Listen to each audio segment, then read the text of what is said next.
unity of command by ensuring the command McCarthy announced has the right authorities to unify the modernization enterprise. Senior leaders need to be able to articulate their modernization strategy and have authorities to execute it. Second, along with creating a futures command, the Army should fundamentally change the structure, processes, and governance of its modernization enterprise. Third, the Army should develop concepts and capabilities together, as part of an iterative experimentation process. The goal is an Army that leads the world in cost-effective, innovative solutions to military problems, nimbly reallocates resources as conditions evolve over time, and turns resource inputs into capability outputs with speed and efficiency that adversaries cannot match.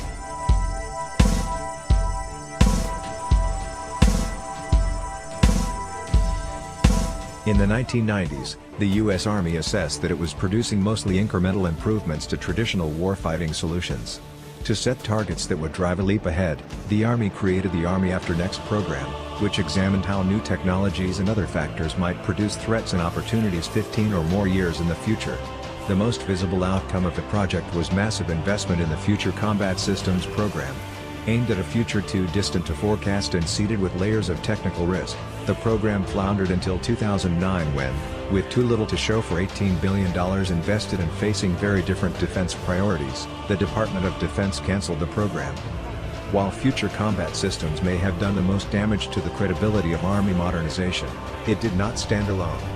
The cancellations of programs like the Comanche and Crusader damaged confidence in the Army's ability to field game-changing weapons. Consequently, since the 1980s, when the Army fielded the Big Five combat systems showcase during Desert Storm, upgrades to legacy systems have characterized Army modernization. Meanwhile, adversaries are closing the gap. Russia, for example, is fielding new ground combat systems comparable to and, in some aspects, superior to their American counterparts. Iran and North Korea continue to field ballistic missiles capable of holding U.S. allies hostage.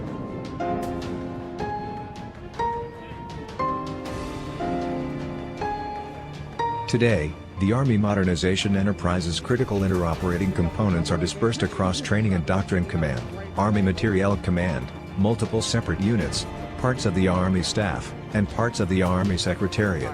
The Secretary of the Army is the first place those chains of command intersect.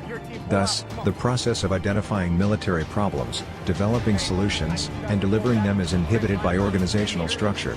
Veto players are many, coordination costs, principally time, are high, and key players can optimize for their process steps at the expense of the process as a whole. Until the Army consolidates disparate functions under one empowered commander, it cannot reasonably expect to break down silos and achieve unity of effort.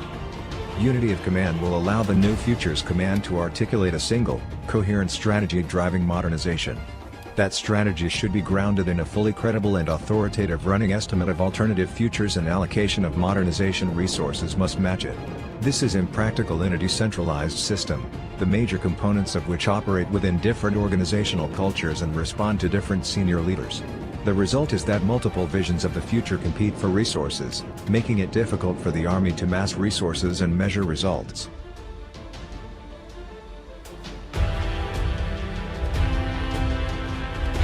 Unity of command is only part of the solution.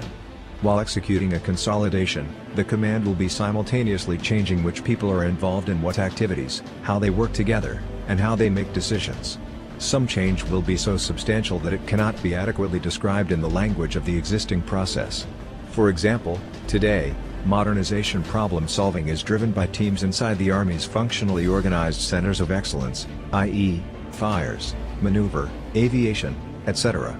The question for the new command is not whether those teams belong within the modernization command, but whether that is the right construct for solving problems of future war.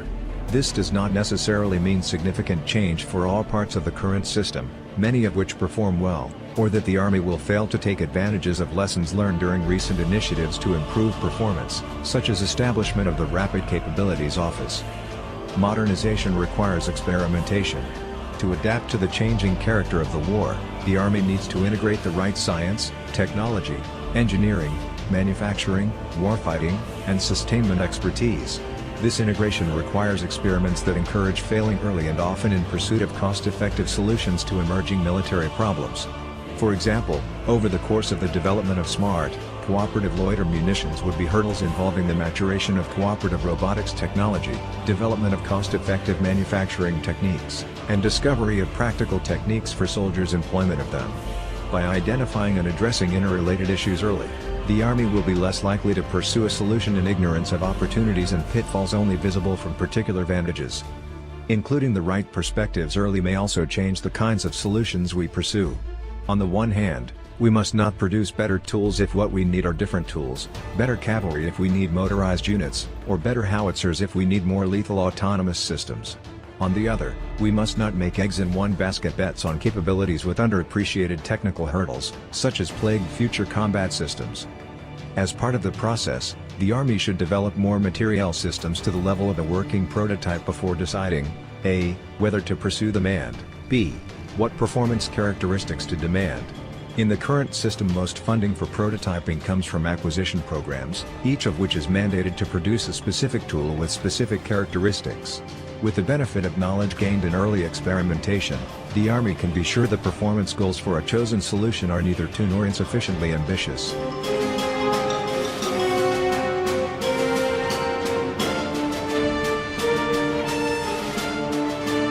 The Army should use the interplay of concept and technology development, explored through experiments, exercises, and war games, to accelerate the development of holistic warfighting solutions.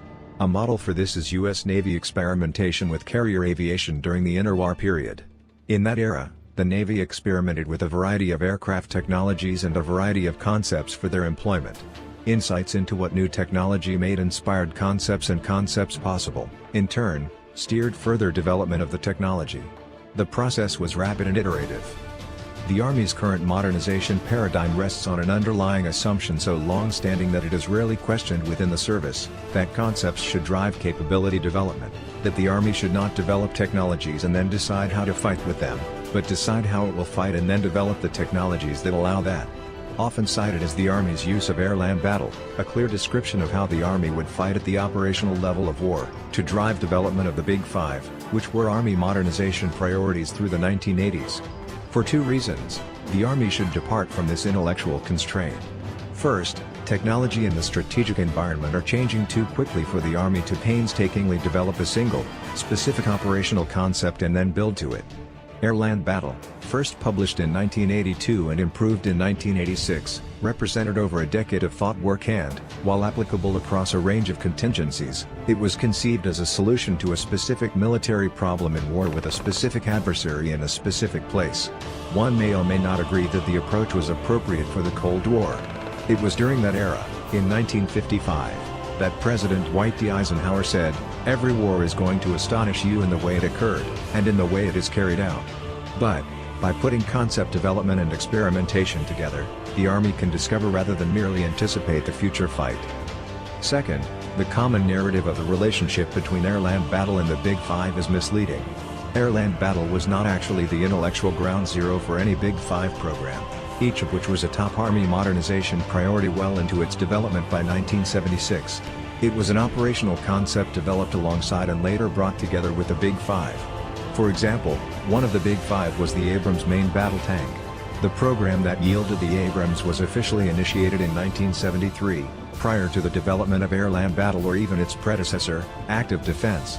Even the 1973 program drew heavily upon a U.S.-German tank technology program started in 1963. The Army should develop technologies with an understanding of the problems they might solve and a vision of where they may fit among battlefield systems. It should also field systems together with well-developed concepts of their employment. But the process need not be rigidly sequential. Concept and technology innovation processes should be flexible and iterative, each informing the other. For example, during World War I, Great Britain developed the tank with a narrow application in mind. During the interwar period, military experimentation with tanks informed the development of concepts of their employment which, in turn, steered the development of tank technology.